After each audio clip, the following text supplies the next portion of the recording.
오늘 이 시간에는 함께 읽으신 본문의 말씀을 중심으로 부활주일과 관련된 말씀 드리도록 하겠습니다. 오늘 설교 제목은 첫 열매이신 예수님 이렇게 잡았습니다.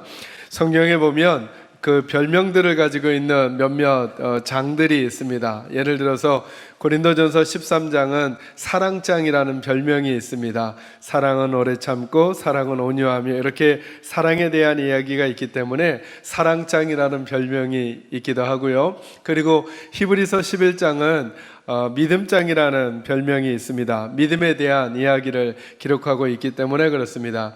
그런데 오늘 저희가 읽었던 고린도전서 15장에도 별명이 하나 있습니다. 그 별명이 뭐냐 하면 부활장이라고 하는 것입니다.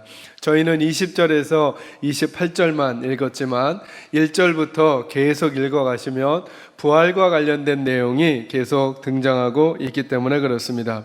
그만큼 저희들이 가지고 있는 믿음에 있어서 부활이라고 하는 내용은 매우 중요합니다. 그런데 또 부활이라고 하는 것만큼 어색한 게 없습니다. 여러분, 사람이 죽었다가 살아날 수 있습니까? 제가 지금 질문하고 있는 것입니다. 네. 사람이 죽었다가 살아날 수 있습니까? 네. 아니요, 예, 이렇게 막 들린 것 같습니다.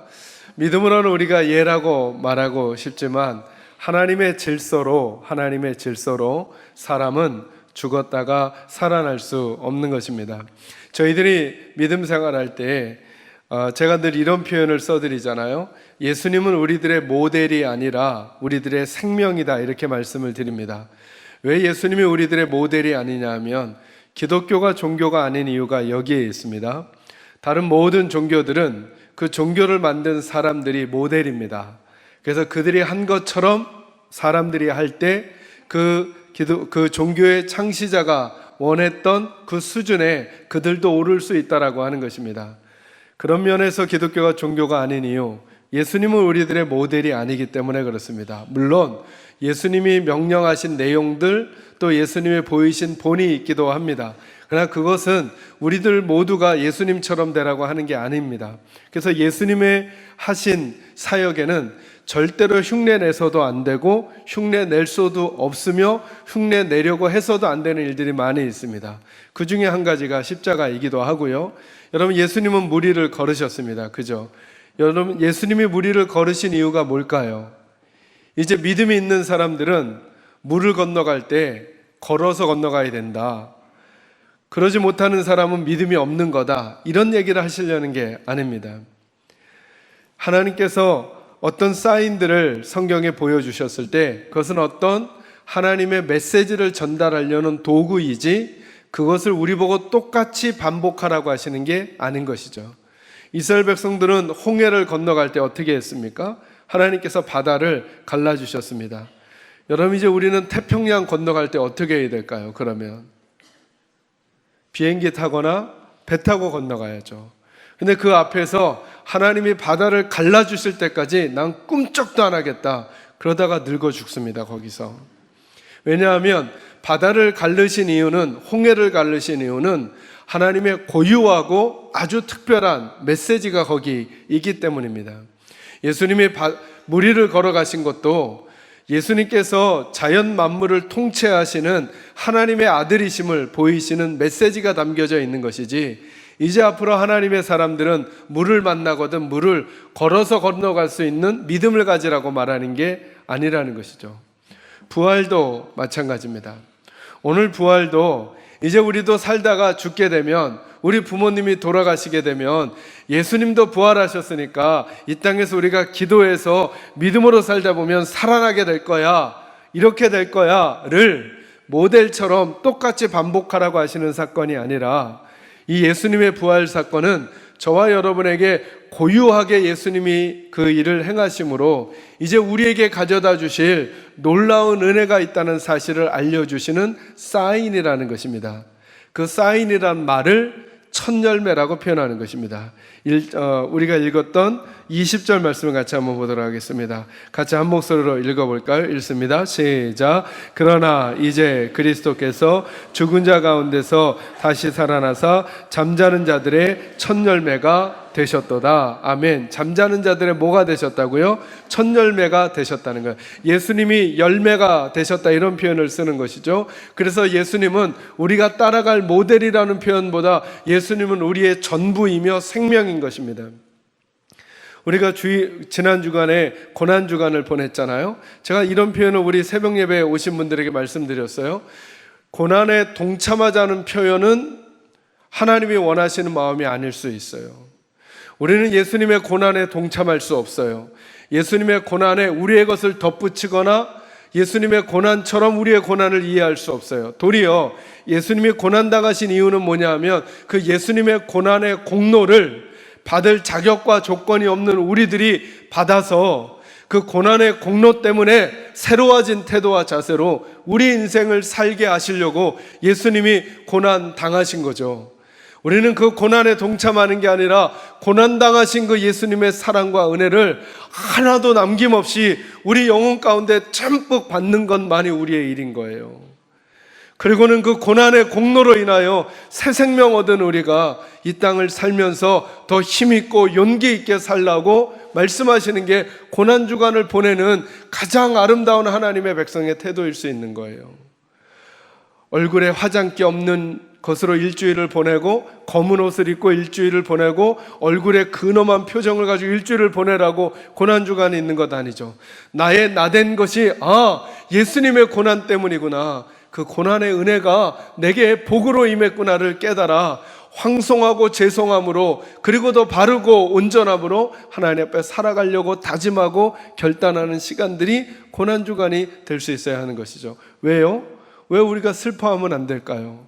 고난주간에 예수님은 고난받고 계셔요? 아니면 영광의 보좌 위에 계셔요? 영광의 보좌 위에 계시죠. 영광의 보좌 위에서, 하나님 보좌 우편에서 영광을 붙들고 계신단 말이죠. 그분은 건재하시거든요. 그러니 우리들도 그분의 공로를 의지하고 그 은혜를 감사히 여기면서 건재한 하나님의 백성답게 하루하루를 살아가야 한다는 것입니다. 그래서 성경에는 사실이 매우 중요한 거예요. 근데 오늘은 부활에 대해서 뭐라고 설명하시느냐 하면 첫 열매라고 설명하는 거예요. 왜 첫 열매라고 설명할까? 하나님께는 첫 열매라고 하는 개념이 매우 중요해요. 여러분, 가인과 아벨이 함께 하나님 앞에 예배드리잖아요. 그죠?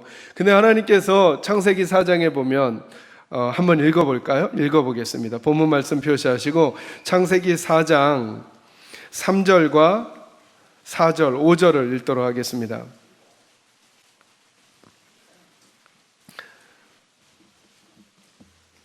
창세기 4장 3절, 4절, 5절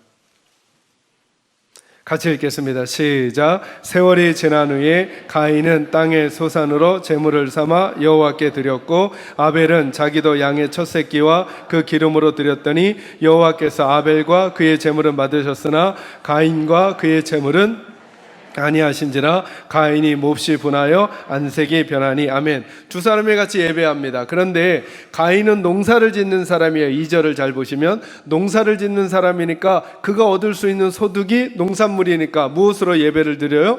농산물로 예배를 드려요.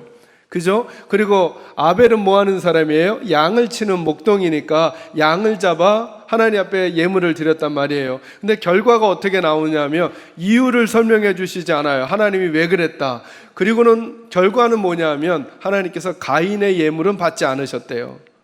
근데 좀 더 정확하게 읽으면요, 5절에 뭐라 그래요? 5절 어떻게 되죠? 시작. 가인과 그의 제물은 받지 아니하. 그러니까 누구를 받지 않았어요? 가인을 먼저 안 받았어요. 왜요? 가인의 태도와 자세에 문제가 있기 때문에 그의 제물은 받을 게 안 되는 거예요. 그리고 누구 것만 받냐면 아벨의 제물만 받으시는 거예요. 그런데 자세히 읽으면 그렇게 써 있지 않아요. 뭐라고 말씀하시냐면 4절 말씀 보세요. 아벨은 자기도 양의 첫 새끼와 그 기름으로 드렸더니 여호와께서 누구와? 아벨과, 그리고 아벨의 제물을 받았다는 거죠. 그러니까 누구를 먼저 받았다는 거예요? 그 제물을 드리는 그 사람의 태도와 자세, 그 사람이 먼저 하나님께 받아들여졌다는 걸, 그래서 이 아벨의 제물이 받아들여졌다는 거거든요. 그러면 찾아봐야죠. 본문에서 도대체 어떤 문제가 생긴 건가? 여기에 보면 3절에 보면 가인은 무엇으로 제물을 삼았다고요? 땅의 소산으로. 그러니까 이 종류의 문제가 아니에요. 이 표현은 마치 어떤 표현이냐면 이런 표현이에요. 한번 생각해 보세요. 가인이 농산물을 거뒀단 말이죠. 근데 그래서 자기에게 여러 농산물이 있는데 그 중에 어떻게 하나님 앞에 제물을 드렸냐 하면 눈을 감고 대충 뽑히는 대로, 이 느낌이에요. 이해되셨어요? 그러니까 여러 개 중에 그냥 하나예요. 그런데 여러분 4절에 보니까 아벨의 제물에는 특징이 있어요. 동물이라는 특징 말고 중요한 단어가 하나 나오죠. 뭐가 나오죠? 첫 이라는 단어가 나와요. 자, 잘 생각해 보세요. 개념적 의미를 떠올려 보세요. 첫 이라는 게 뭐예요? 양의 새끼가 처음 나왔어요. 다른 게 있어요, 없어요? 없죠. 처음 나왔으니까. 물론 줄줄이 나올 거니까 줄줄이 나올 수 있지만 처음 나왔잖아요. 처음. 그 순간에 개념적으로 보면 다른 게 있어요, 없어요? 없죠. 오직 이거밖에 없죠. 근데 그 처음을 누구한테 드린다는 거예요? 하나님께. 자, 다시요. 처음을 드렸다는 건 결국은 뭘 드렸다는 거예요? 자기의 전부를 드린 거죠, 그 순간에. 그러니까 처음은 무엇을 상징하는 거냐면 나머지 전부 다도 의미하는 거란 말이에요. 가인은요, 눈 감고 여러 개 중에 하나 뽑아서 뭐가 뽑히든, 아니요, 아마 처음 것이 아니었죠. 처음 것이 아니었어요. 전부가 아니고 이건 내 건데 내 거 중에서 뭘 드릴 수 있을까? 뭘 드려야만 내게 덜 손해가 될까? 요 정도 어떻게 할까? 이 생각 가운데 드렸던 것과 아벨에게는 처음이라고 하는 것은 처음을 딱 얻는 순간 나머지는 아직 없단 말이에요. 개념적으로. 그걸 전부 다 하나님께 드린 거죠. 처음을 말하는 게 아니라 모두를 말하는 거죠. 이스라엘 백성들에게 하나님이 명령을 내리셨어요. 유월절을 보낼 때 내가 장자에게, 자, 장자가 다른 말로 하면 뭐예요? 여기 단어로 하면, 그죠? 그 다음 얘기를 하기는 어렵지만 그냥 4절을 제가 읽으면 양의 첫 새끼이듯 사람의 첫 새끼가 장자죠. 그죠? 장자에 대한 것, 그것은 모두를 다 포함하는 것과 똑같단 말이에요. 그런데 하나님께서 그 표현을 이제 예수님에게 쓰는 거예요. 예수님이 우리의 장자이실 뿐만 아니라 부활을 어떻게 설명하시느냐면 잠자는 자들의 뭐라고요? 첫 열매라는 거예요. 그러니까 예수님께 붙어 있는 사람들도 다 뭐 할까요? 모두 다니까 부활할 거를 말씀해 주시는 거예요. 그래서 예수님이 첫 열매다라고 하는 것은 저와 여러분에게 하나님이 가져다 주시는 은혜와 복의 증거가 되는 거예요. 따라합니다. 예수님의 부활은 우리에게 증거가 됩니다. 그 표현이 첫 열매라는 거예요. 여러분, 어떤 나무에 열매 하나가 딱 맺히면 알 수 있죠. 뭘 알 수 있을까요? 그런 일은 거의 없을 거예요. 열매가 거의 동시다발적으로 열리죠. 그러나 개념적으로 보라는 거예요. 그 나무에 열매, 첫 열매가 딱 열리는 순간 뭘 알 수 있겠어요? 다음에도 열매가 열리겠구나를 알 수 있다는 거예요. 전부가, 그 나무 자체가. 그러니 예수님이 첫 열매라는 것은 예수에게 붙어있는 사람들, 포도나무 되시는 예수님에게 붙어있는 가지들마다 예수님에게 나타난 그 일이 누구에게도 나타날까요? 우리에게도 나타날 것에 대한 증거가 첫 열매 되신 예수님이라는 거예요. 믿으시기 바랍니다. 이제 오늘 성찬식이 있어서 조금 말씀을 짧게 할 텐데요. 그러면 첫 열매 되셨다라고 하는 증거가 나타나는 세 가지 내용이 무엇일까 정리해 드리려고요. 그 첫째는 예수님께서 우리의 구원의 완성이 되신다는 거예요. 뭐가 되신다고요?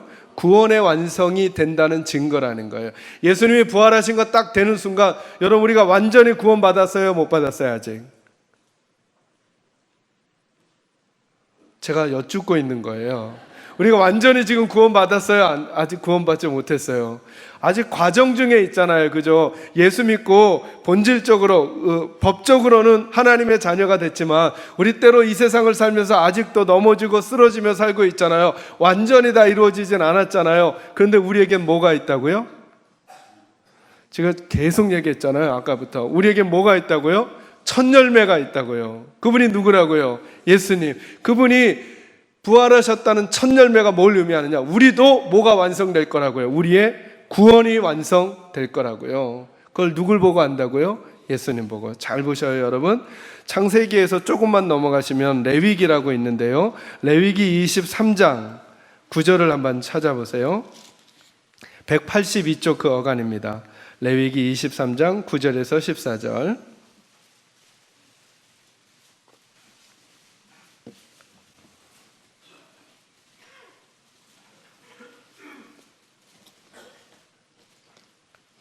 제가 9절부터 말씀을 읽어가겠습니다.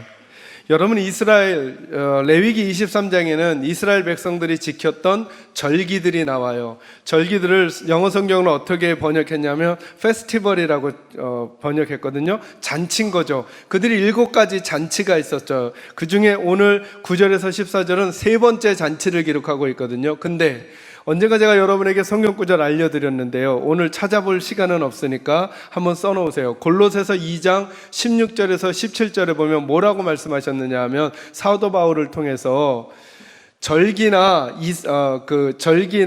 혹은 안식일 가지고 너희들을 편론하지 못하도록 하라, 이렇게 말해요. 그러니까 절기 문제 가지고, 여러분 안식교나 이런 사람들이 와서 막 그런 거 묻잖아요. 교회는 6월절 지킵니까 안 지킵니까 막 이런 거 묻잖아요. 그 절기를 말하는 거, 그거 가지고 편론하지 못하도록 하라, 이렇게 말했어요. 왜냐하면 그것들은 그림자이나, 다시요, 절기는 뭐라고요? 그림자. 몸은 누구라고요? 몸은 그리스도라고요. 그러니까 절기들은 그림자고, 그림자니까 누구를 비추고 있다는 거예요. 실체를 비추고 있는데 그 실체가 누구라는 거예요? 예수님이라는 거예요. 그러니까 예수님 오시기 전까지는 누구를 기다리려고, 예수님을 기다리려고 6월절도 지키고 무교절도 지키고 초실절도 지키는 거예요. 누구 올 때까지만. 왜? 그림자니까 그거는. 근데 진짜 몸이 오셨어요. 그러면 그때부터는 그림자를 따라가요? 몸을 따라가요? 몸을 따라가야죠. 몸이 온 다음에 계속해서 그림자를 따라가면 누구를 가벼이 여기는 거예요? 몸을 가벼이 여기는 거죠. 그래서 지금은 6월절을 지키거나 무교절을 지키거나 초실절을 지키면 안 되는 거예요. 이거는 누구를 가리키는 그림자였다고요? 예수님을 가리키는 그림자였으니까. 자, 그런데 예수님 오시기 전에 구약에서 지금 9절부터 14절이 예수님을 가리키는 건데 예수님의 어떤 사역을 가리키는 것인지 염두에 두시고 제가 읽어갈 테니까 한번 힌트를 얻어내세요. 9절입니다. 여호와께서 모세에게 말씀하여 이르시되 이스라엘 자손에게 말하여 이르라. 너희는 내가 너희에게 주는 땅에 들어가서 너희의 곡물을 거둘 때에 너희의 곡물에, 여기에 또 이 단어 나오죠. 뭐죠? 자, 우리는 지금 예수님이 우리의 뭐라고 계속 말하고 있어요? 첫 열매라 그랬죠. 첫 이삭의 한 단을 제사장에게로 가져갈 것이요, 제사장은 너희를 위하여 그 단을 여호와 앞에 기쁘게 받으심이 되도록 흔들되 안식일 이튿날에 흔들 것이며 너희가 그 단을 흔드는 날에 1년 되고 흠없는 순양을 여호와께 번제로 드리고 그 소제로는 기름 섞은 고운 가루 10분의 2 에바를 여호와께 드려 화제로 삼아 향기로운 냄새가 되게 하고 전제로는 포도주 4분의 1 흰을 쓸 것이며 너희는 너희 하나님께 예물을 가져오는 그날까지 떡이든지 볶은 곡식이든지 생 이삭이든지 먹지 말지니 이는 너희가 거주하는 각처에서 어떻게 해요? 대대로 지킬 어떤요? 영원한 규례래요. 그러니까 이 규례는 없어져요? 없어지지 않아요? 없어지지 않는다는 거예요. 그런데 이 규례가 실체예요? 그림자예요? 그림자니까 몸이 오셔서도 이 가치가 계속될 거라는 거예요. 자, 그럼 이게 뭐냐는 거예요. 자, 이게 지금 초실절이라 그랬죠. 뭘 드리는 제사예요. 그러니까 간단하게 얘기하면 첫 열매를 누구에게? 하나님께 드리는 절기란 말이죠. 또 하나, 그럼 이 절기를 언제 지키는가? 11절 끝부분에 잘 보세요. 언제 지키죠? 기쁘게 받으심이 되도록 흔들되 언제요? 안식일? 안식일이에요? 아니면 안식일 다음 날? 안식일 다음 날. 예수님의 부활을 첫 열매라고 하죠. 예수님이 부활하신 날이 언제일까요? 안식 후 첫날. 안식 후 첫날. 왜 교회는 안식일을 지키지 않는가? 안식일은 1부터 7까지 하면 숫자로 7이 안식일이잖아요. 안식 후 첫날은 숫자로 하면 뭘까요? 안식 후 첫날을 월요일 이렇게 표현하지 않아요. 안식 후 첫날 7 플러스 1 이렇게 되면 8번째 되는 날, 요 날이 주일이에요. 이날 우리들의 첫 열매가 되시는 예수 그리스도께서 뭐 하셨다고요? 부활하셨다고요. 이 초실절은 이스라엘 백성들에게 그래서 계속 누군가를 기다리면서 그분에게 안식 후 그 다음 날 첫 열매가 되실 누군가를 생각하는 거예요. 그들은 그림자니까 실체를 보지 못했어요. 그런데 예수님께서 부활하신 다음에 부활하신 예수님을 설명할 때 이 단어를 가져오는 거예요. 첫 열매라는 단어를. 이 초실절이라고 하는 그 절기가 영어로 보면 first fruits예요. 여기 잠자는 자들의 첫 열매라는 단어가 똑같이 first fruits예요. 그러니까 똑같은 단어, 초실, 첫 열매, 첫 열매 잔치라는 거예요. 첫 열매 잔치. 이스라엘 백성들 누구든지 다 알 수 있었던 첫 열매 잔치. 언제 지켰던요? 안식일 그 다음 날 지켰던. 그것을 예수님이 부활하신 예수님 안식 후 첫날. 그래서 교회는 더 이상 안식일을 지키면 안 되는 거예요. 그림자로 있었던 때는 안식일을 지켰지만 실체이신 예수가 왔으니까 안식 후 첫날, 예수님이 뭐 하신 날요? 부활하신 날, 첫 열매가 되신 그날을 저와 여러분이 지키는 거예요. 보셔요. 이렇게 예수님께서 성경에 나타난 구속의 사건을 모두 다 완성하셨어요. 그러니 그분이 우리에게 첫 열매가 되셨으니까 우리도 분명히 그분과 함께 구원의 완성을 이루게 될 줄로 믿으시기를 주의 이름으로 축원합니다. 두 번째, 예수님의 첫 열매가 되셨다는 게 무엇을 증거하는가? 이제 다시 고린도전서로 오셔서 23절 말씀을 한번 보도록 하겠습니다. 우리 22절, 23절 같이 읽겠습니다. 22절, 23절 읽습니다. 시작. 아담 안에서 모든 사람이 죽은 것 같이 그리스도 안에서 모든 사람이 삶을 얻으리라. 그러나 각각 자기 차례대로 되리니 먼저는 첫 열매인 그리스도요, 다음에는 그가 강림하실 때에 그리스도에게 속한 자요. 아멘. 자, 두 번째는 뭐냐면 뭐의 증거냐? 우리도 뭐 할 거다. 그러니까 꼭 부활할 거라고요. 믿으시기 바랍니다. 자, 이게 부활나무에 첫 열매가 맺혔어요. 그분이 누구예요? 예수님. 예수님이라는 첫 열매가 맺혔기 때문에 이제 우리는 하나님의 부활나무에 속해 있는 사람들이에요. 그리스도에게 속한 자는. 그래서 부활에도 차례가 있는데 예수님이 먼저 부활하시고 그리고 예수님에게 속한 사람들이 그 다음에 차례대로 부활하게 될 거라는 거예요. 맞아요. 우리가 사랑을 나누며 지냈던 우리 믿음의 식구들, 권사님들, 집사님들 먼저 떠나보내신 식구들이 있어요. 그분들 분명히 부활할 줄로 믿으시기 바라요. 우리들도 부활하게 될 거예요. 그래서 성경이 예수님을 죽은 자들의 첫 열매라고 표현하지 않죠. 뭐의 첫 열매라고요? 잠자는 자들의 첫 열매라고 그러죠. 그래서 예수 믿는 사람들의 죽음을 죽음이라고 말하지 않고 잠을 잔다고 하는 거예요. 언젠가 주님이 다시 재림하시는 날 주님 앞에 속해 있었던 사람들이 부활할 것이고 저와 여러분도 생명을 거두었었다면 저와 여러분도 변화된 몸으로 부활하여 하나님의 영광스러운 나라에 참여하게 될 것을 믿는 믿음을 분명히 하시기를 주의 이름으로 축원합니다. 한 가지만 더요. 예수님이 우리의 첫 열매가 되셨다는 건 나머지 또 어떤 내용에 대한 증거인가? 예수님께서 이 본문 읽고요. 25절 읽겠습니다. 25절 시작. 그가 모든 원수를 그 발 아래에 둘 때까지 반드시, 예수님께서 반드시 뭐가 되실 거라고요? 왕 노릇을 하실 거라는 거예요. 그러니까 지금 예수님이 이 땅의 왕이시라는 거예요. 믿으십니까? 우리 눈으로 그렇게 보여집니까? 보여지지 않습니까? 안 보여지죠. 그죠? 안 보여지죠. 그래서 예수님의 부활이 뭐라고요? 우리의 첫 열매라고요. 처음 열매가 됐으니까 저와 여러분이 믿음으로 그 사실을 받아들여야 한다는 것. 이 세상은 누가 왕이시라고요? 예수님이 왕이시라고요. 세상은 그렇게 보여지지가 않아요. 권력을 잡은 사람들이 왕처럼 느껴지고 힘 있는 자들이 왕처럼 느껴지고 강대국이 왕처럼 느껴져요. 그러나 여러분 인간 역사를 잘 돌이켜보세요. 아니 성경 역사만 잘 보셔도 된다니까요. 애굽이 통치하고 있었을 때 그 당대의 그 세계에서 애굽이 세상을 다스리는 줄 알았어요. 그 애굽이 지나가고 아수르가 왔어요. 아시리아가 통치할 때 당대의 모든 세상은 아시리아가 통치하는 줄 알았어요. 그 제국이 물러가고 바벨론이 왔어요. 바벨로니아가 통치할 때 그 세상은 바벨로니아가 통치하는 줄 알았어요. 그러나 페르시아가 등장했을 때 바벨론은 사라져 버렸어요. 페르시아가 권력을 잡고 제국을 다스릴 때 그들은 지지 않는 해처럼 느껴졌어요. 그러나 헬라 제국이 등장했을 때 페르시아는 져버렸어요. 헬라 제국이 영원할 줄 알았어요. 그러나 로마 제국이 등장했을 때 헬라 제국은 져버리고 말았어요. 이게 무슨 얘기를 하는 걸까요? 인간 역사 속에 절대 지지 않는 태양일 것 같은 나라들이 존재하고 있었던 거예요. 그런데 다 지나가더라는 거죠. 근데 약해 보이고 미미해 보이고 첫 열매밖에 보이지 않은 것 같았던 하나님의 나라는 지금도 여전히 왕성히 그 하나님의 나라의 영역을 펼쳐가고 계시고, 끝내 주님이 다시 오시는 날 지금 왕노릇 하시는 주께서 원하시는 그 하나님의 나라를 만들어 내실 거라는 거예요. 믿으시기 바랍니다. 그러니 주님이 승리하신 왕이시니까 우리들도 뭐 할 거라는 거예요? 분명히 승리할 거라는 거예요. 여러분, 어떤 삶의 현실을 가지고 살아가십니까? 그 삶의 현실이 우리가 패배하는 것 같지만 우리는 승리라고 하는 나무의 첫 열매를 가지고 있어요. 예수님이 승리하셨으니 우리도 분명히 승리하게 될 거예요. 그러니 눈빛을 바꾸는 거죠. 그러니 표정을 바꾸는 거죠. 그러니 태도를 바꾸는 거죠.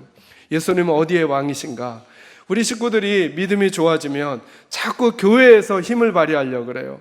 교회에서 교회로 모이려고 그래요. 아니죠. 예수님은 교회의 왕이실 뿐만 아니라 가정의 왕이신 거예요. 그러니까 여러분, 혹시라도 예배드리고 말씀 듣고 막 필 받으면 목사 돼야 되겠다, 선교사 돼야 되겠다 함부로 하시면 안 돼요. 왜냐하면 그게 나빠서가 아니에요. 그것만이 하나님의 일이 아니기 때문에요. 하나님의 일은 그것만이 아니에요. 다른 것도 다 하나. 왜요? 예수님께서 온 세상의 왕이 되셨으니까. 가정도 하나님의 일이심을 믿으셔야 해요. 그러니까 예수 잘 믿으시면 교회 와서 생활하는 게 아니라 교회 와서 은혜 받고 어디를 하나님의 나라처럼 만들어 가야 되겠어요? 여러분의 가정을. 예수 믿으면 목사가 되는 게 헌신하는 게 아니에요. 예수 믿으면 목사님은 자기만 목사하려고 못되게 하려고 그러나 보다, 그 생각도 뭐 없진 않아요. 네. 어쨌든 그러나 그게 아니라 내가 예수를 잘 믿게 되면 여러분이 하고 있었던 그 일을 하나님의 방법과 하나님의 기준과 하나님의 가치를 가지고 실현해 가는 거예요. 그게 하나님의 일인 거예요. 여러분이 예수 믿는 선생님이셔요? 그런데 믿음이 너무 좋아지셨어요? 교사 일을 그만두고 선교사로 가시지 말아요. 여러분은 교사로 부르셨으니까 그 교사 역할 감당하면서 하나님을 믿는 교사는 어떤 모습으로 존재해야 하는가 고민하면서 그곳에서 자리해 주셔야 돼요. 여러분, 사업을 하시던 분이셔요? 그러면 목사 되려고 하기 전에 그 사업을 하나님의 방법으로 이끌어가는 것이 하나님의 일이라는 사실을 잊지 마셔야 해요. 왜요? 우리 주님은 이 땅의 왕이시거든요.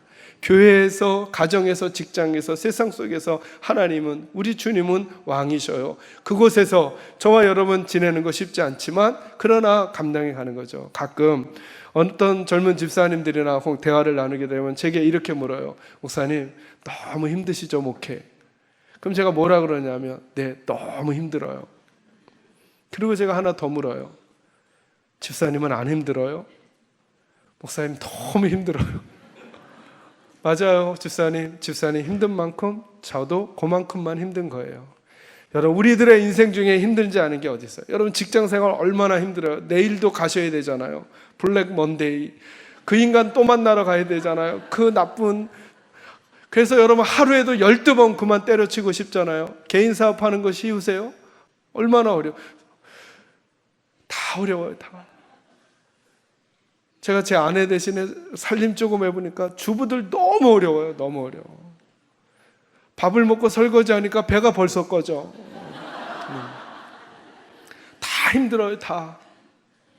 그러면 그런 인생에서 예수 믿고 산다는 게 뭔가? 예수 믿고 산다는 게 그 속에서 예수의 사람으로 존재하며 가정에서도 예수가 왕이 되게 하시고 직장에서도 예수가 왕이 되게 하시고 학교에서도 예수가 왕이 되게 하시는 거죠. 그러니 우리 계산자익교 식구들은 믿음이 좋아지면 교회로 오셨다가 다 가셔야 돼요. 가셔서 좋은 선생님이 되어주시고 좋은 직장인이 되어주시고 좋은 개인 사업가가 되어주시고 좋은 문학가가 되어주시고 좋은 의사가 되어주시고 좋은 디자이너가 되어주시고 좋은 글 쓰는 사람이 되어주시고 여러분이 각자의 삶의 터전에서 예수의 사람으로 존재해 주는 일들이 꼭 있기를 바랍니다. 그 일이 저와 여러분에게 맡겨주신 하나님의 사명이에요. 그리고 그 일 하다가 어려운 일 분명히 있을 거예요. 그때 첫 열매 되시는 예수님 떠올리세요. 예수님이 첫 열매예요. 뭐의 첫 열매요? 승리의 첫 열매니까. 그분이 승리하셨으니까 우리도 끝내 이기게 될 것을 믿는 믿음으로 표정, 눈빛, 태도, 자세 함부로 막 흐트러뜨리지 마시고, 바람이 불고 파도가 치더라도 예수의 사람답게 존재해가면서 또 한 걸음 한 걸음을 걸어가고, 지치게 되면 다시 십자가 바라보고 예수님 바라보면서 예수님이 승리하셨으니 나도 이기게 될 거야 믿는 믿음으로 세상을 향해 담대히 살아가시는 저와 여러분 모두가 꼭 되시기를 주님의 이름으로 축원합니다.